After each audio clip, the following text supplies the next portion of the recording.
Hello and welcome to the Sonic Cinema Podcast YouTube channel. My name is Brian Scuttle. Thank you for joining me at www.sonic-cinema.com as well as the Sonic Cinema Podcast YouTube channel. I have an interview for you with Matt Wolf. He is the director of a new documentary that's coming out on video on demand as well as Hulu on Friday called Spaceship Earth. It is about the Biosphere 2 experiment in the early 90s, and I had a chance to talk to him about the project and about what he might have taken away from the project, and I wanted to share that with you, and I hope you enjoy it. The first thing I wanted to ask you about Spaceship Earth was, what was the inspiration for you to tell this story? Well, I was really inspired by a very idiosyncratic and unique group who literally ventured to reimagine a world. I think, in our current society pre-pandemic, I felt that we need new models to think about doing that, to realize unprecedented projects and to reimagine our precarious world. And I think now, more than ever, that has kind of that has become explicitly necessary. So I was inspired by the ways in which they did that, but also recognized the limitations of that and thought that the story was both inspiring and a cautionary tale. Yeah, and that's one of the things that struck me the most watching it a couple weeks ago was the fact that the movie, it's certainly the movie will have had relevance before the pandemic, but now that everybody's basically having to reimagine how our normal life might be going forward because of the pandemic, it takes on a different relevance than it would have beforehand. And I think that's absolutely correct. Mm-hmm. Yeah, and also just it's uncanny that there's this explicit connection with the Biospherians being quarantined and us, to some extent, having a similar experience to the Biospherians. But my takeaway from Mark Nelson, one of the Biospherians, when he came out, is he said that the experience changes who you are because when you're in a closed system, you see the consequences of your actions. You can measure them, and these guys were responsible for creating the atmosphere that they breathed and harvesting the food that would sustain them. And when you come out into a bigger world, the giant closed system of Earth, you can't take things for granted in the way you did before. And I know I'll feel that way when the social isolation subsides.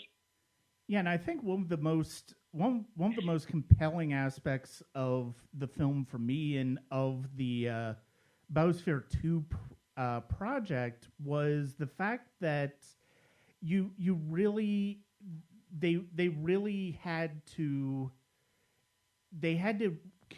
they also had to deal with the limitations and ramifications of what it means, going from a fully, the full world to a closed-in world, but also what that means in terms of our reliance on the outside world beyond our confined world. And that was one of the most striking things, how they ended up having to come up against that and change the parameters of what they were trying to accomplish with that.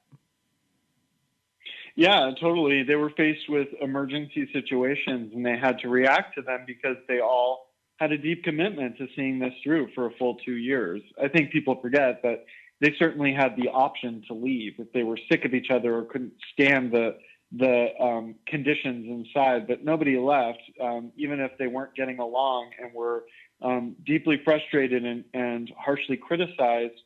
All of these 8 individuals were really committed to seeing this mission through. And I think you're right. There is this significant tension between the inside and the outside world as they were being scrutinized, in this huge glass bubble. And that another thing I think about based on what you were saying is that creativity really thrives with limitations. And that as much as they did have to make compromises to some of the original terms of the experiment, that they had incredible creativity in figuring out ways to make this system work. And I think at the end of the day, that was probably the largest goal. Can closed systems work? And if so, how can we be planetary managers? I think that was a big question among many others that they were asking. And I think one of the things that I think a viewer can really take away from this film is the fact that it makes you question.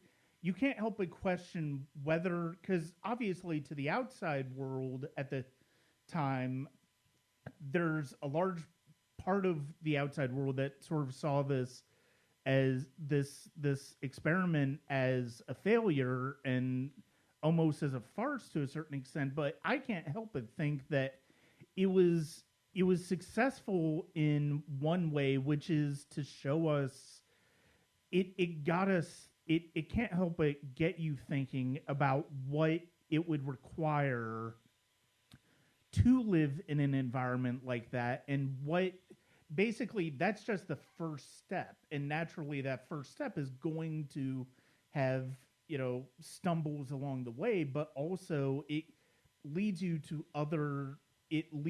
further solutions to where if this is something that we need to seriously consider in the future or do something like this in the future, how can we improve upon that first experiment?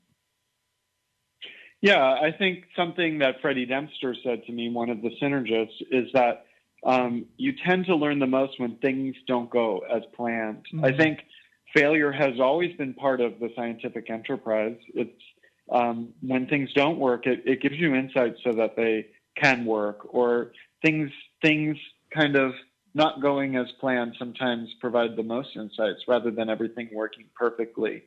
And I think it's a shame that the project couldn't continue. I think the ultimate failure of Biosphere 2 is that it didn't continue to exist as the closed system it was designed to be. There's still meaningful research that's happening inside of there, and that has happened since this original crew took part in a mission. But I think, it was meticulously designed to be a closed system, and it doesn't exist as that today.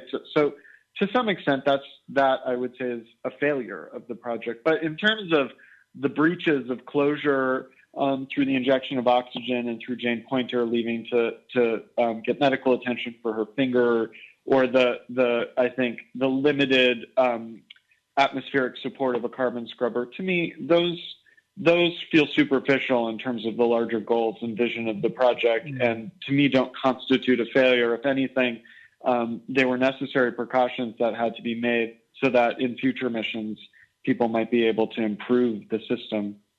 Yeah, and I was pleasantly surprised I was as gratified to see that even though this project that they built up to with Biosphere 2 faltered, it's good to see that group is largely still together and still working on ideas along these lines, even if they're not going about it in the practical manner that Biosphere 2 did. They're still looking into the questions and the things that we need to consider going forward when it comes to living in that manner. Yeah, and I think my biggest takeaway from the film is this idea of small groups as a viable model for realizing unprecedented projects and ideas. And I think regardless of the success or visibility of the work that this group is doing, their collaboration lasts. Mm-hmm. And I think that's part of what's meaningful and inspiring about the story is that people can come together with eclectic skills and a desire to, learn by doing. And if they share a common goal, really magnificent things can happen. But at the same time, there can be limitations to the scope of people's ambition. Are there any particular takeaways that you personally, apart from as a filmmaker, have taken away from telling this story?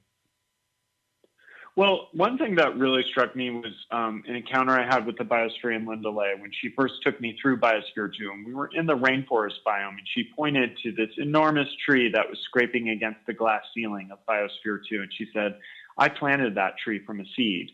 And if everybody could plant a tree from a seed and see it mature, the world would have a different relationship. The people would have a different relationship to the planet.